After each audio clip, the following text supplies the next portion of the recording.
Hi Srinika, good evening. Hi అమ్మ, good evening. వచ్చేసావా school నుంచి? అవును. ఈరోజు ఏమేమి హోంవర్క్ ఇచ్చారు నాన్న నీకు?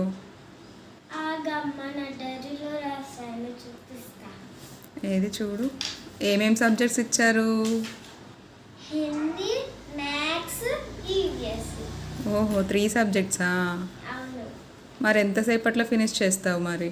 10 minutes. షూర్? ఓకే. షూర్గా యా. 10 minutesలో ఫినిష్ చేస్తుందంట శ్రీనిక హోంవర్క్. లెట్స్ చూద్దాం ఇక.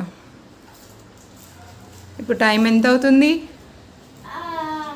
5:30 అవుతుంది. 10 minutes అన్నావు. 5:40కి మనది నీ హోంవర్క్ కంప్లీట్ అయిపోవాలి. ఓకే. Okay, done then. రాస్తున్నావా చుట్కమ్మ? అవునమ్మా. త్వరగా ఫినిష్ చేయాలి మరి, 10 minutes త్వరగా అయిపోతుంది. సరే అమ్మా. హోంవర్క్ ఫినిష్ అయిందా? ఎస్ మా. మరి నువ్వు చెప్పిన టైం అయిపోయింది చూడు. ఇగో 8 మీదికి వచ్చేసిందంటే 5:40. ఇట్స్ 5:40. నిజంగా కంప్లీట్ చేసావా? నిజంగా అమ్మా, 3 books అయిపోయినాయి. Very good. ఓకేనా? రేపటి నుంచి కూడా ఇలానే చేసుకోవాలి. ఓకే అమ్మా. Bye bye.